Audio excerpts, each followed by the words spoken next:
Mis hermanos, gracias a Dios porque nos reunimos a través de este medio una vez más para poder reflexionar sobre la palabra de la profecía, que en realidad nos ha regalado riquezas infinitas. Desafortunadamente, el tiempo nos movemos lentos en el tiempo, definitivamente. Y a una distancia de cada 8 días, una plática, yo la siento un poquito lenta. Pero vamos a tratar de aprovechar el tiempo que tengamos. Y he dicho que el Apocalipsis es un libro de la segunda venida de Cristo. E insisto, y lo hago con el propósito de que eso se marque, porque por algunas razones muy útiles en un momento dado, y que incluso nos apoyamos en el capítulo 1, versículo 7, donde dice: venido es el Señor.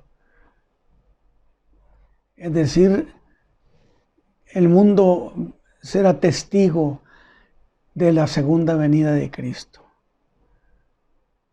Todo ojo le verá, dice. De tal manera entonces que no tenemos una manera de cambiar lo que eso signifique. Todo ojo le verá es todo el mundo, todas las naciones. Será un hecho notorio. Por supuesto, un tiempo cuando las cosas llegarán a culminación. No todas, pero algunos tiempos sí se habrán de cumplir. Y la última oportunidad que tuvimos de esta reflexión, nos apoyamos en el capítulo 10 del Apocalipsis, pero no dejamos de ver y sentir cerquita al capítulo 11, que es del que empezaremos a hablar.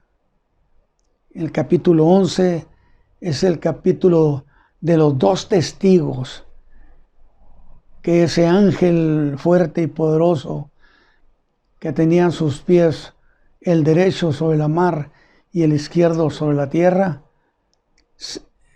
significando sin duda señorío. Él dijo: voy a enviar mis testigos, 2 testigos. Entonces hay muchas cosas que van a empezar a convertirse en un asunto de mucha importancia. Y entonces pudiéramos empezar esta reflexión de la siguiente manera, que en realidad la reflexión pasada estuvo relacionada con el capítulo 9 y nos llegamos hasta el capítulo 10.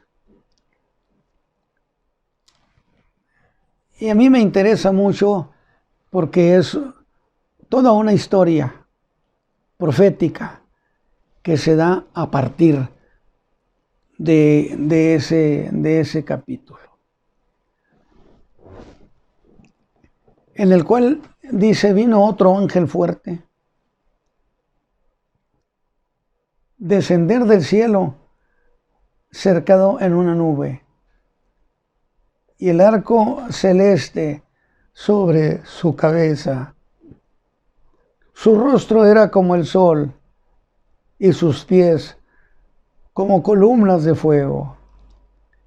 Y tenía en su mano un librito abierto, y puso su pie derecho sobre el mar y el izquierdo sobre la tierra.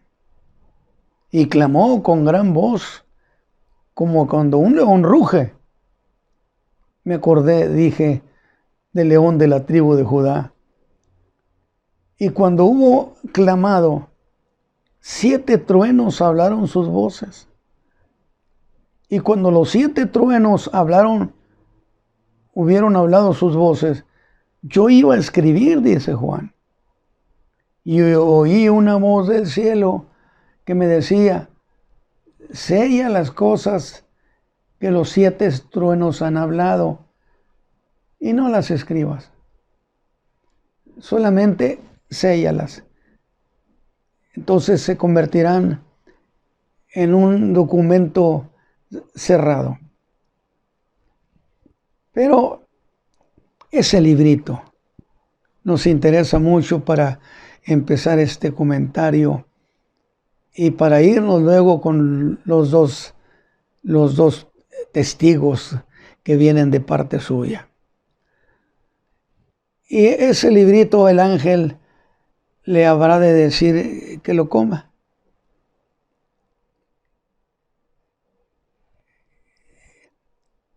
Dice, le ordena comer ese librito que estaba en la mano del ángel, que por cierto yo hice la explicación, no hay que confundirlo con el libro del capítulo 5, donde está el trono de Dios y en su mano derecha un libro sellado con 7 sellos. Consecuentemente, un libro cerrado, a diferencia de este otro librito que está abierto. Son 2 cosas distintas. Este librito está abierto, pero este librito le dijo el ángel que lo comiera, le dijo a Juan. Y al ser comido por Juan, se cumplió lo que el ángel le dijo, será dulce en tu boca como la miel, pero amargará tu vientre. Dulce en su boca, y algunos interpretan esto de la dulzura en la boca de Juan, cuando hubo comido ese libro, en el sentido de que fue dulce la profecía contenida. Y dicen, yo lo digo pero sin afirmarlo, dice que fue dulce aquella profecía, porque sin duda hablaba sobre la victoria de Cristo, el establecimiento del reino, la victoria del pueblo de Israel. Y estos puntos de referencia, pues necesariamente fueron para Juan dulce como la miel en su boca.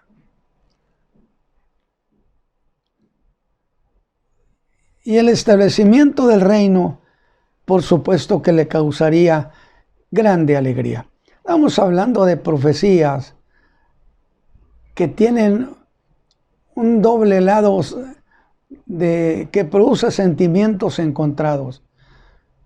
Sentimientos de alegría o sentimiento de tristeza. 2 cuestiones controvertidas. Pero que luego le causó amargura al enterarse del sufrimiento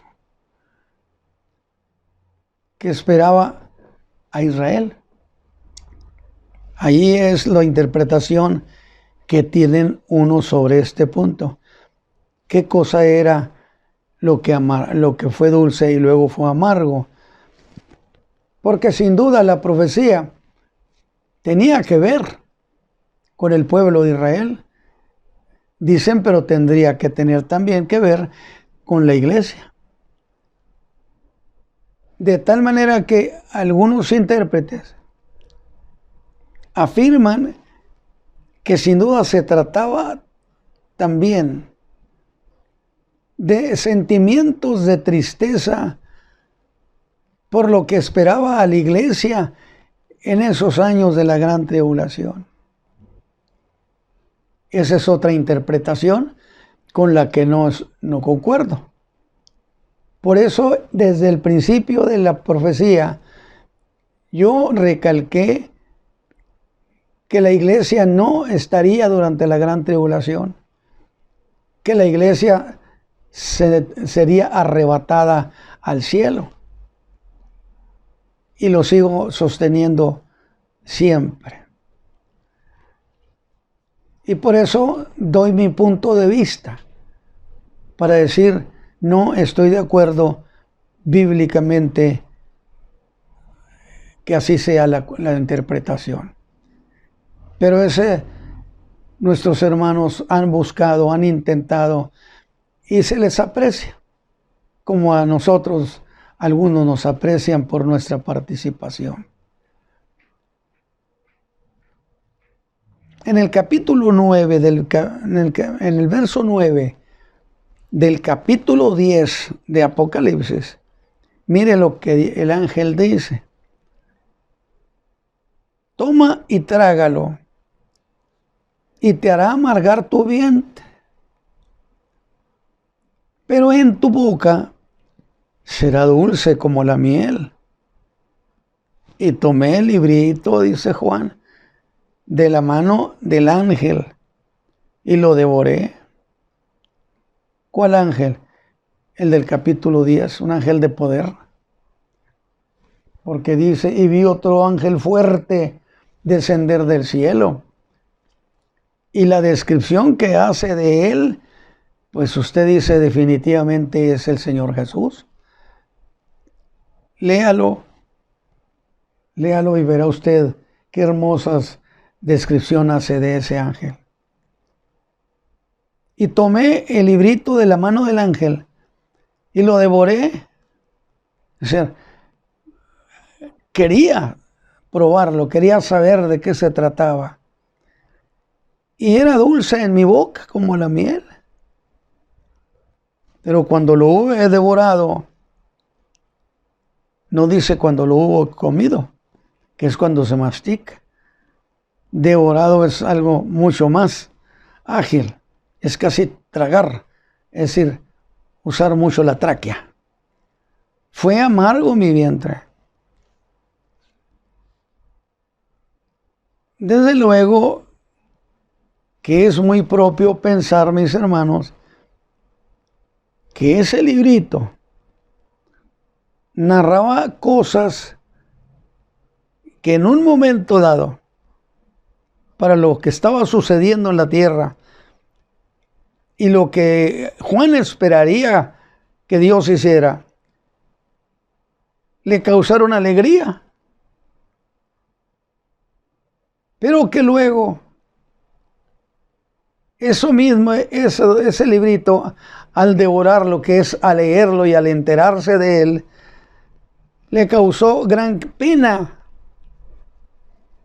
Por eso dije, produjeron sentimientos morales encontrados, alegría y tristeza.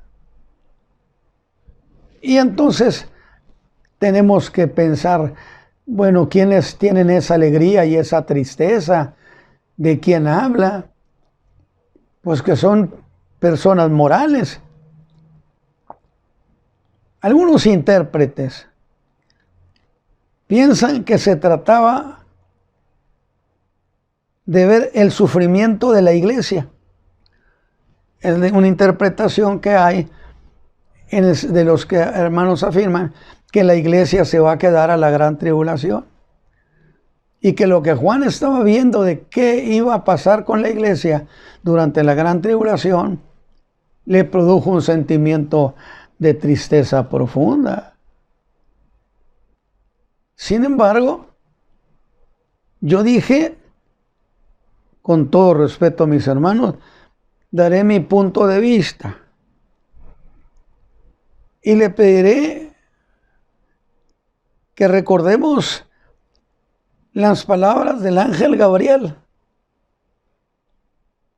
dichas en el libro de Daniel, cuando habló sobre las 70 semanas. En el capítulo 9 versículo 24 del libro de Daniel. Le dijo el ángel: mira, Daniel, 70 semanas están determinadas sobre tu pueblo y tu santa ciudad. Mira, Daniel, 70 semanas, donde cada semana son 7 años, y están decretadas. Pero esas 70 semanas tienen que ver en exclusiva con tu pueblo y la santa ciudad. Es decir, con nadie más. Si eso usted lo puede analizar, 70 semanas están determinadas. Y lo que estamos viviendo en Apocalipsis es la última semana de las 70. Entonces, esas 70 semanas, esa última, está determinada sobre el pueblo de Israel y sobre la santa ciudad, en los términos en que el ángel Gabriel se lo instruyó o se lo dijo a Daniel. Note esto: sobre tu pueblo y sobre tu santa ciudad. Y estas cosas nos gusta, yo en lo personal las disfruto, porque puedo enterarme que vamos corriendo ya al tiempo final. Pero antes de esa segunda venida, la iglesia estaremos con el Señor, porque 7 años antes de la segunda venida de Cristo es el arrebatamiento de la iglesia. Es decir, entre el arrebatamiento de la iglesia y la segunda venida hay 7 años separación. Y le voy a hacer una aclaración. Precisamente debido a esa cercanía entre un acontecimiento y otro, donde uno, el Señor viene por la iglesia, pero no viene a la tierra. En el segundo viene a la tierra, la segunda venida. De tal manera que eso que está sucediendo pertenece a la semana 70. Y si lo interpretamos conforme a lo que el ángel le dijo a Daniel, pues es un asunto que incumbe exclusivamente a Israel y a la santa ciudad de Jerusalén.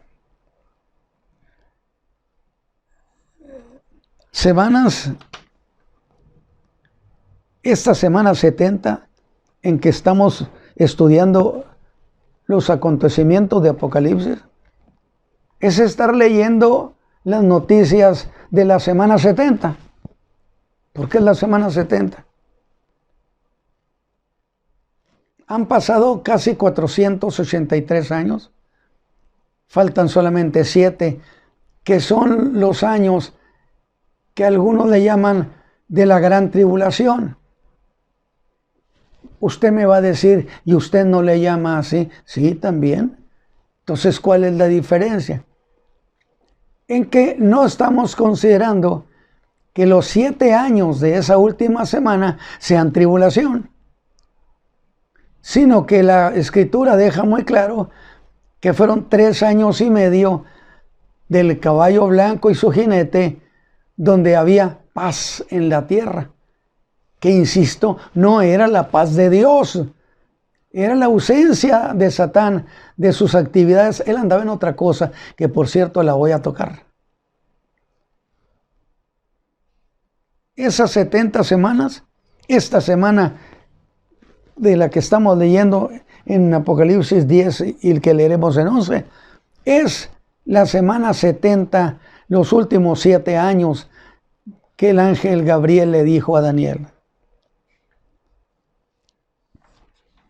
Y en este caso, este suceso que hemos leído de ese ángel que tiene toda la descripción de la persona de Cristo, y que yo no diría algo contrario Yo pienso que sí puede ser la persona del Señor Jesús, por la descripción que hay. Haga de cuenta que es el primer capítulo del Apocalipsis y el segundo.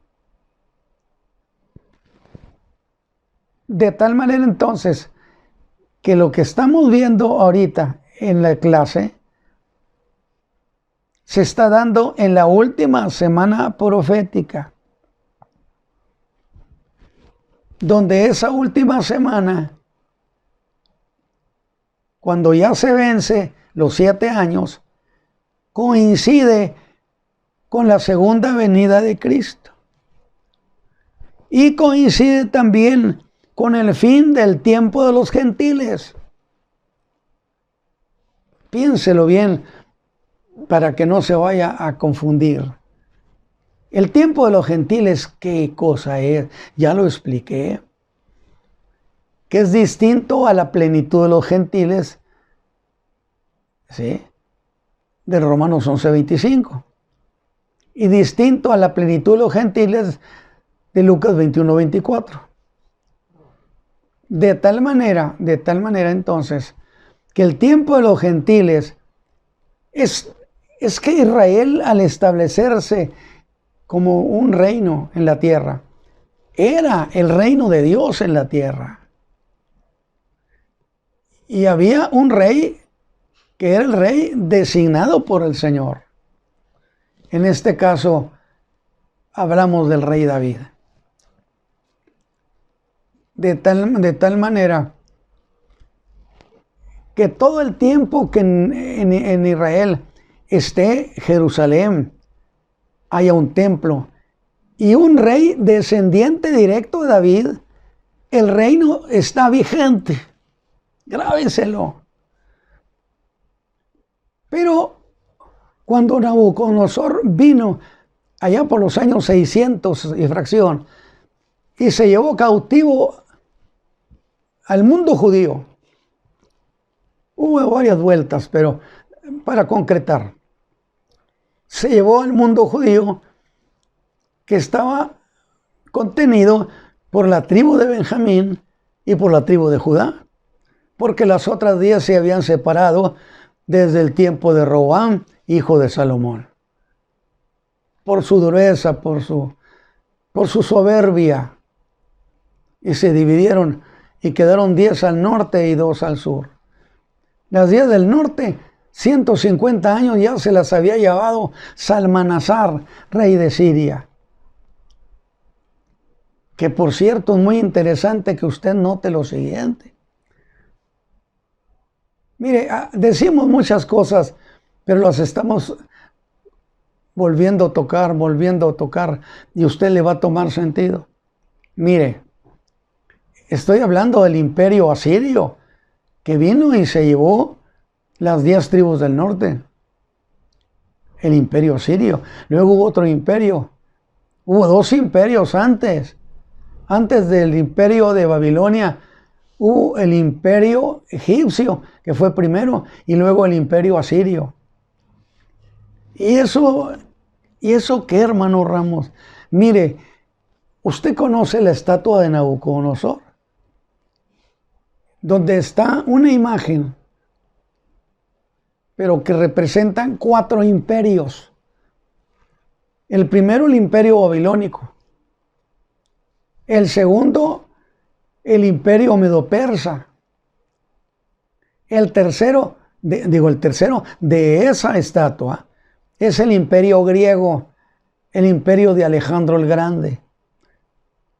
Y luego el cuarto, el de la bestia espantosa y terrible, es el imperio romano. Pero son 4. Son 4. Y aquí la estatua de Nabucodonosor no nos da los otros 2, los omite o los ignora.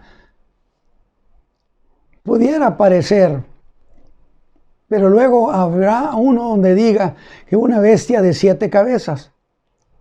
Y ahí es donde los intérpretes, los buenos intérpretes dicen, es Egipto. Este sí toma todos los imperios sabidos: Egipto, Asiria, Babilonia, Medo-Persa, el imperio griego, el imperio romano, dice, el imperio romano que murió y luego el imperio romano resucitado. Ahí sí no estoy yo de acuerdo. ¿Por qué razón? Porque mi Biblia no dice que el imperio romano habrá de resucitar. Dice que habrá de sanar de la herida. Y los muertos no sanan. Los muertos deben resucitar o se quedan muertos. Pero la profecía dice que el imperio romano habrá de sanar de su herida, herida de muerte. Pero esto entonces nos dice una cosa: el imperio romano está vigente. El imperio romano está vigente. Por lo tanto, no hay con que resucitó, volvieron, no. Sencillamente sanó. Porque no olvidemos que las tribus bárbaras, particularmente las que representan la zona de Alemania, de esas regiones, golpearon durísimo al imperio, durísimo, a grado tal de que uno de los líderes de esas tribus, no recuerdo exactamente si fue de los hunos o los érulos, lo vencieron la Roma occidental, la Roma que está en Italia. Y ellos prácticamente descalificaron, expulsaron al emperador, quedando en su lugar ese líder de las tribus bárbaras, pero que no hizo morir al imperio, sino que se asimiló con ellos, de tal manera que las naciones, en su mayoría las naciones de Europa occidental, en realidad están integradas al imperio romano, con otro nombre. Qué interesante, porque es la única manera en que la profecía tendría sentido para nosotros. Entonces, lo que está sucediendo en esta es el tiempo de la última semana profética, que coincide con la segunda venida de Cristo y con el fin del tiempo de los gentiles. Iba a aclararlo para usted, el tiempo de los gentiles, de tal manera que cuando Nabucodonosor, Babilonia, destruyó Jerusalén, destruyó todo, y dejó de haber un rey descendiente de David. Sedequías fue el último. Entonces ya no se podría decir que existía el reino de Judá, porque ya ni había el templo, la ciudad estaba destruida y no estaba el descendiente de David. Y a partir de que ya no hay ese descendiente de David, ni existe ese templo ni esa ciudad activa, corre el tiempo de los gentiles. ¿Por qué se le llama tiempo de los gentiles? Por una razón fundamental.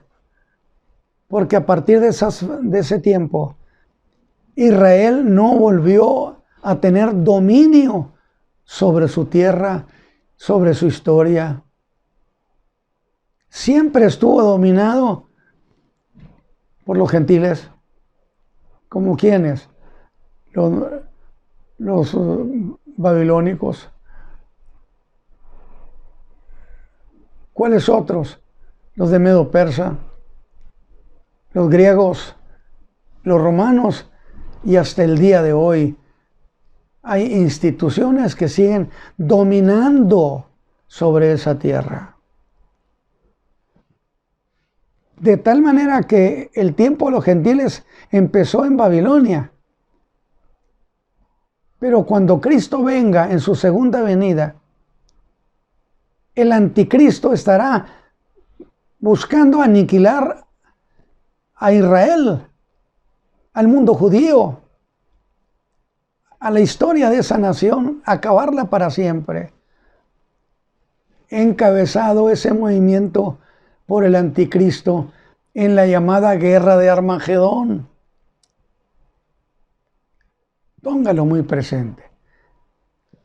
Y entonces, como el Señor Jesús en su venida vence a Roma, vence al anticristo, vence a todos los que están alrededor de él, como sería el falso profeta, y los manda al castigo, al abismo. Entonces se acabó el tiempo de los gentiles, porque ya Cristo instala su imperio, instala su reino, y nada de que ahora siguen siendo los gentiles. Tiempo de los gentiles se acabó en la segunda venida de Cristo. Imagínense que usted es un judío, usted es Juan, y le dicen, devóralo, cómelo, y te vas a ver muy dulce. Y claro, al ver todas esas cosas y ver el establecimiento del reino de Cristo, pues aquello era una emoción infinita. Se acabó el tiempo de los gentiles, no más dominio sobre nuestro pueblo. A partir de aquí, el Mesías está reinando. Que no les va a gustar a los reyes de la tierra que reine el hijo de David. El capítulo 2 de los Salmos lo dice. Que con los reyes y los príncipes determinaron quitarse el yugo del hijo de Isaí. Él no debe reinar. Dios dirá, pero yo he puesto mi rey en Sión. Que es, ya he puesto el rey en Jerusalén. Es decreto. No pueden ustedes cambiarlo. Va usted tomando esa cantidad de detalles y darle sentido. Mientras que la plenitud de los gentiles, ese es otro asunto. La plenitud de los gentiles es que los gentiles, que por cierto es muy interesante una cosa, en la Reina Valera, cuando habla de gentiles, para esa razón usa mayúscula, gentiles con mayúscula, no con minúscula. Y yo creo que conviene que usted revise la gramática española y usted pueda darse cuenta de que hay razones para que esté o minúscula o esté mayúscula. Y esto de mayúscula implica nombre propio, el nombre propio de toda la raza humana que no es de la raza hebrea. Para no dar explicaciones que este era de aquí, no. Toda esa fue los gentiles. Y entonces Dios había desechado a los gentiles. Digo, es que no quisieron tener a Dios en su consejo, dice Juan, y Dios los desechó. Nos dio cláusula de exclusión y ya no volvió a acercarse nadie por parte de Dios al mundo gentil. No sucedió eso, pero Dios jamás manifestó la idea de no acercarse a los gentiles y darles salvación. Y la prueba es la promesa de Abraham: en ti serán benditas las familias de la tierra. O sea, eso estaba escrito. Y entonces la salvación de los gentiles empieza justamente cuando Cristo va a ascender a su Padre, o mejor dicho, va a ser ascendido, porque Él no ascendió, lo ascendieron. Alguien me dijo, pero qué terco es usted, ¿qué tiene que ver? Muy sencillo. Porque lo que le pase a Cristo nos pasa a nosotros. Murió, morimos con Él. Resucitó, resucitamos con Él. Él tiene una posición con su Padre, nosotros en Él la tenemos. Cristo podía resucitarse, Él podía levantarse entre los muertos. Yo puedo poner mi vida, hijo, y volverla a tomar. Sí podía, pero no debía hacerlo. ¿Por qué razón? Porque tenía que ir a la tumba, morir, ser sepultado. Y luego ser resucitado, no por su poder, sino por el poder del Espíritu Santo. Y si el Espíritu de aquel que levantó a Jesús de los muertos mora en vosotros, vivificará también vuestros cuerpos mortales. Esa es una cuestión muy importante que debe usted de tener muy en cuenta. Precioso detalle. Y entonces se abre la predicación a partir de Jerusalén. Primero en Jerusalén, luego en Judea, luego en Samaria y luego hasta la última de la tierra. El Señor Jesús, antes de que el Espíritu Santo lo levantara al Padre, les dijo, vayan con todos los gentiles. Ahora, eso que estoy diciendo, para que no se me pase, ¿por qué tenía que suceder igual? Miren, hermano, dijimos que lo que le pasa a Cristo nos pasa a nosotros. Si Cristo podía levantarse entre los muertos por sí mismo y lo hacía, ¿cuál creyente puede hacerlo? Ninguno. Pero el Señor Jesús fue levantado por el poder del Espíritu Santo, pudiendo levantarse Él por su poder, esperó el plan de Dios y el Espíritu Santo vino y lo levantó. Y así también cuando el Señor Jesús quiera recoger la iglesia, el Espíritu Santo va a levantar a la iglesia a la manera que levantó a Cristo de los muertos y luego nos levantará para encontrarnos con el Señor Jesús. ¿Qué le parecen a usted estas historias? Son bíblicas, es profética. No estoy inventando nada.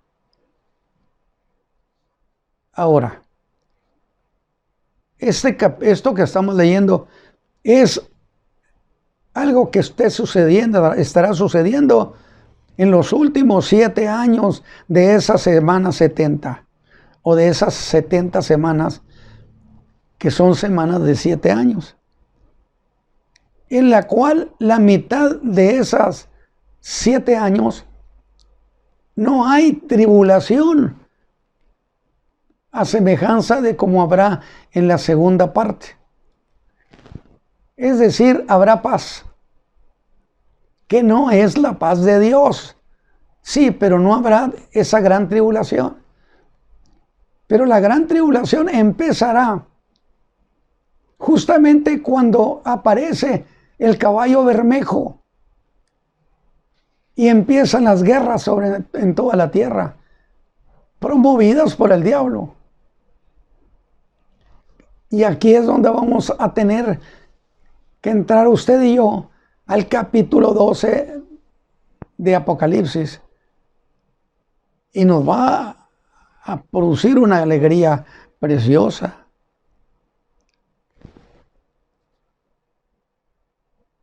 Y es muy propio entender el sentimiento de amargura que amargó a Juan, sufrimiento de ese pueblo que está en el capítulo 12 de Apocalipsis. Capítulo 12 de Apocalipsis. Donde ese pueblo que sufre no es la iglesia. Usted no puede encontrar la iglesia allí. Y entonces tengo que regresarme. Entramos al capítulo 11. Y ese ángel le da una orden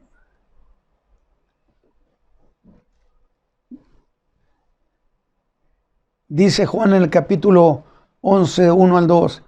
Y me fue dada una caña semejante a una vara, y se me dijo: levántate y mide el templo que está fuera, el patio que está fuera del templo, y no lo midas.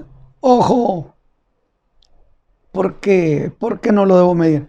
Porque es dado a los gentiles. ¿Lo vio? Porque ese tiempo, porque ese lugar que es fuera del templo, fuera del lugar santo o santísimo, incluyendo entonces también toda la ciudad, fue dada a los gentiles.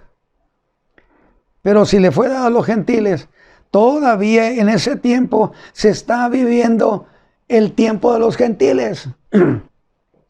Y no se ha acabado el tiempo de los gentiles, porque no se ha dado la segunda venida de Cristo. Le pregunto, ¿tiene sentido eso? Bueno, el capítulo 11, a pesar de la gran tribulación, nos da una alegre noticia. Dice Juan 11, el 1 al 2.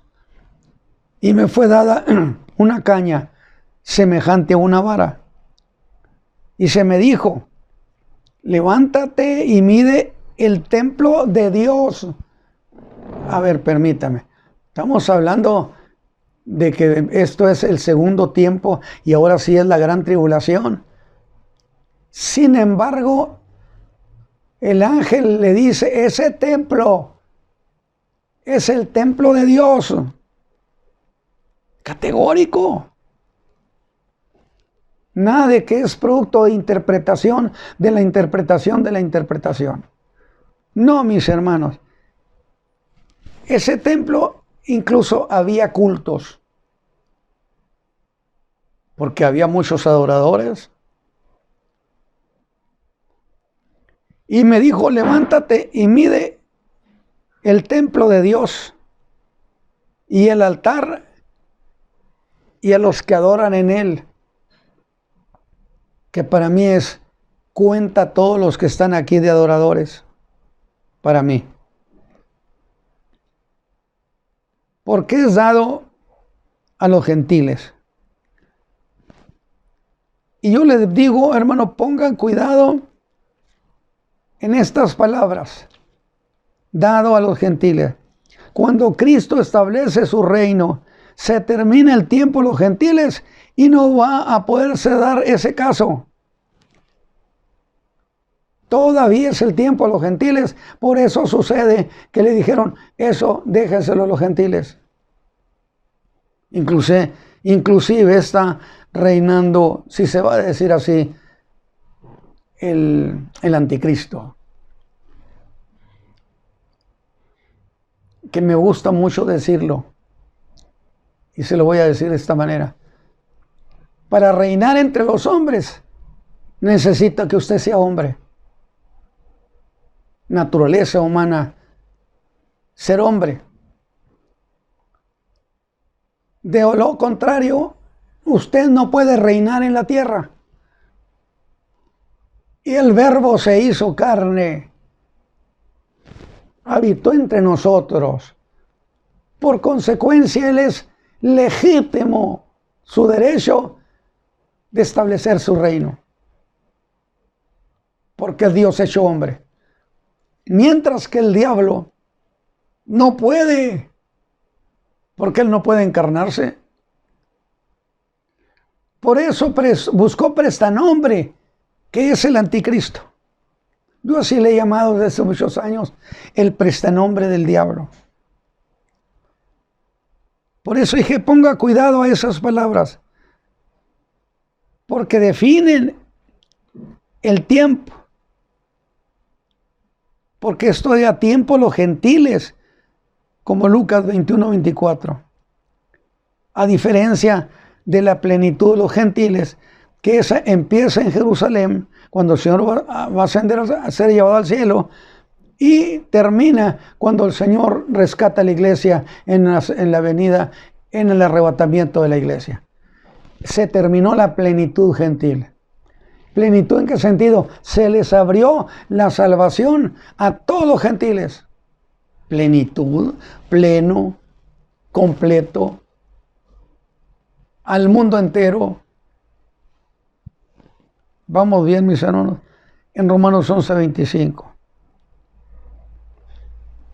Dice, y además esos gentiles pisotearán o hollarán la ciudad santa. Y aquí note usted esto, cuánto tiempo los gentiles van a apoderarse de eso. 42 meses. 42 meses. Eso lo dice el versículo 2 del capítulo 11.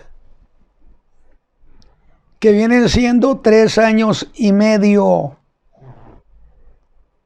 Porque ya los otros 3 años y medio ya corrieron. Entonces falta solamente 3 años y medio, pero corresponderán a la gran tribulación, eso sí.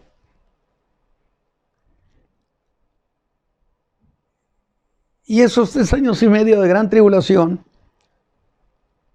empezaron a partir del caballo bermejo, que es el segundo de los 4 caballos, caballo blanco, luego el bermejo, el blanco 3 años y medio, pero no hubo problema. Bueno, es un decir de alguna manera. Mientras que cuando viene el caballo bermejo, se incitan las guerras entre naciones. Y se abre la gran tribulación. Pero interesantemente, ya tenemos un templo. El templo de Dios en Jerusalén durante la gran tribulación. Pero ¿cuándo entonces lo construyeron? ¿Quiénes participaron? Bueno, necesariamente tuvo que haber un mediador. Sí, pero un mediador con mucha capacidad y jerarquía. ¿Por qué? Porque ahí está también el templo de los maometanos. Prácticamente en la misma zona donde se estableció el templo de Salomón. Imagínense el conflicto que eso significa. Hacer la propuesta de quítate, me voy a instalar. O destruirlo uno al otro, tampoco. Y no puedo pasar por alto que precisamente el líder que será el anticristo, Daniel le dijo al ángel, será un hombre astuto y entendido en dudas. ¿Qué dudas? Dudas geopolíticas. Esa clase de conflictos que ha habido entre naciones por cientos de años, por milenios, y que no se pueden arreglar. Cuando aparezca un hombre con esa capacidad de negociación, ¿no dice que con paz destruirá a muchos? Lo dijo el ángel. Y entonces, al ver ese templo, pues tengo que pensar, sin duda lo hicieron durante los 3 años y medio de paz. Antes, ni de chiste creo que hubiera sido posible. Aquí se necesitaba un negociador de peso que tuviera poder, jerarquía. Y entonces me viene la idea de, pues, ¿cuántos intervinieron? ¿Cuántos? Y yo siempre pienso en los hijos de Israel. Tuvieron que andar allí cuando se ha de haber hecho la construcción de ese templo. No creo que estuvieran ausentes. Porque tengo que preguntarme, pues, ¿quiénes hicieron los otros 2? ¿Cuáles 2, hermano? Bueno, el templo de Salomón. Intervino la mano de obra de los hermanos de allí, de los hijos de Israel. Y lo mismo la participación obrera cuando se hizo el muy humilde segundo templo, que hicieron cuando vinieron de la cautividad babilónica, pero ya no bajo Babilonia, sino bajo el imperio medo-persa. Se sales de uno para meterte en otro. Es lo que estamos tratando de hacer entender. El tiempo de los gentiles, uno termina, sigue el otro, y todos tienen a esa tierra bajo dominio, bajo tutela. ¿Y de quién fue, usted cree, la mano de obra del templo de Salomón y de este templo humildito? Que por cierto, los ancianos que habían conocido el templo de Salomón lloraban al ver este templo tan triste, tan humilde, y se les dijo que no tuvieran pena, porque ahí vendría el deseado de todas las gentes. Y ese templo es al que el Señor estuvo. Gloria a Dios. ¿Cómo se cumple la profecía, verdad, mi hermano? Yo no sé qué esté usted pensando, pero debe ser maravilloso. La mano de obra de los hijos de Israel. Y yo digo, allí tiene que estar cuando se haga esa construcción. Para mí es como darlo por hecho. Y entonces, estando en el capítulo 11, pues nos habla ese mismo ángel poderoso, le dijo, y daré a mis 2 testigos. No es lo mismo cualquier ángel. Dios va a mandar 2 testigos a que Él diga, yo daré mis 2 testigos. Déjeme decirle, para que solamente vayamos haciendo idea. 2 testigos. Ministerialmente tiene que ser, porque estamos hablando de eso. Ministerialmente resulta que son profetas.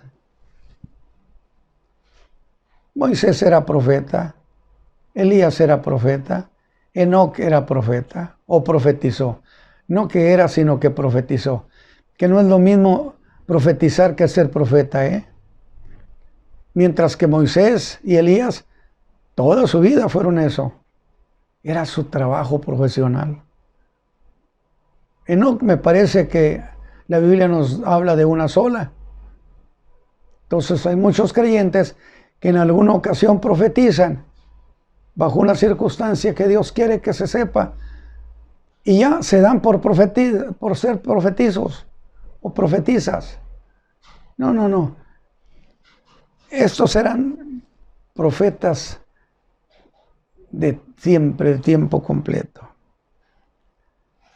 Y note un detalle. Mire, note esto.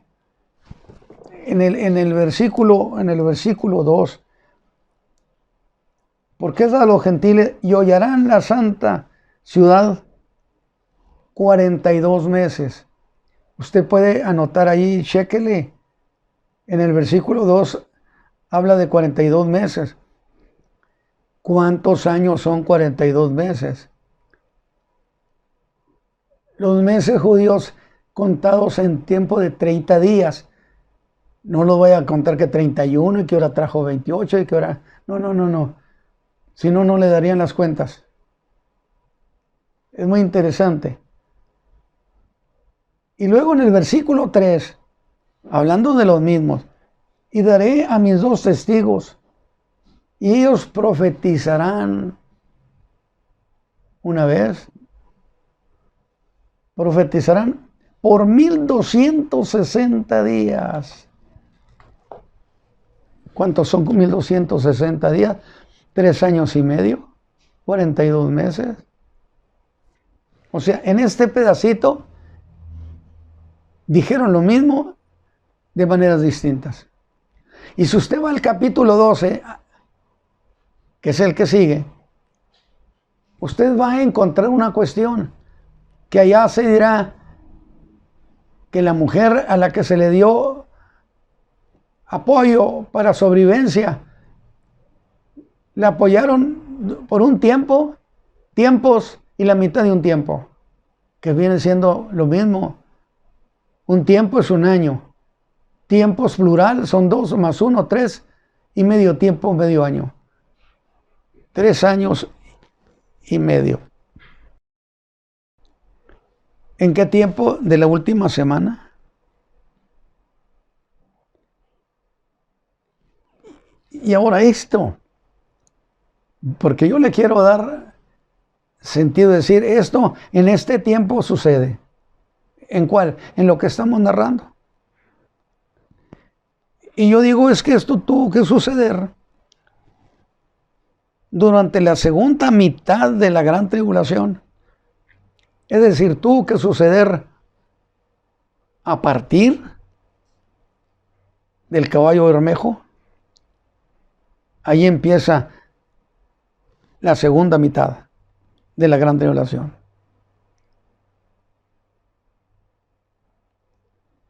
Por ciertos profetas, alguien dijo, no se supo ni cómo llegaron, ni de dónde venían. Y aunque no se mencionan sus nombres, porque no se mencionan, hay una idea bíblica, profética, que evidentemente estamos hablando de Moisés, de Elías, y quizá muy justificado, pero no lo veo así, sería Enoc. Para mí, para la interpretación que hay, serían Moisés y Elías, que fueron los dos que estuvieron con Cristo en la transfiguración.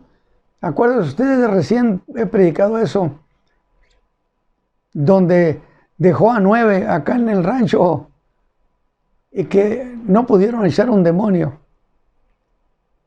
mientras que 3 subieron con Jesús a ese monte de la transfiguración, y allí vieron inclusive el momento de la venida de Cristo. O sea, si usted lo analiza ahí con Pedro, usted va a descubrir que Pedro dice, nosotros lo vimos venir en su venida. Es decir, como si lo llevara al futuro. Y llegaron Moisés y Elías y hablaban con el Señor Jesús sobre el asunto de su partida. Es decir, hablaban también de su muerte, resurrección y volver a su Padre. Es decir, aquí esto sí es interpretación, pero hay Biblia para reconocerlo así. Y es muy interesante porque esto nos va a llevar, pues necesariamente la próxima reflexión, a partir de un principio que está en Hebreos 9:27, que está establecido a los hombres morir una vez y después el juicio. Pero Moisés murió. Sí, pero no nomás Moisés murió. También Lázaro, que el Señor resucitó, tuvo que morir 2 veces. Son esos casos soberanos y excepcionales del querer de Dios.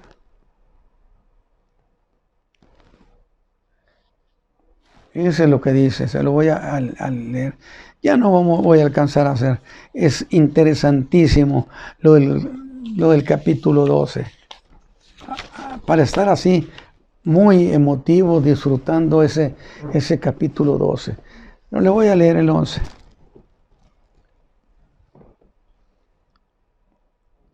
Dice Juan,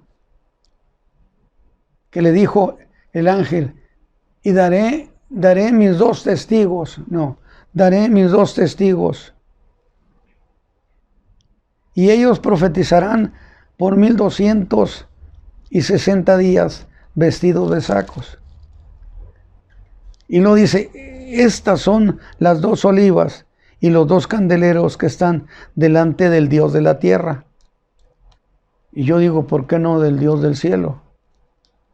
Pero así está aquí, Dios de la tierra, por alguna razón. Y si alguno los quisieren dañar,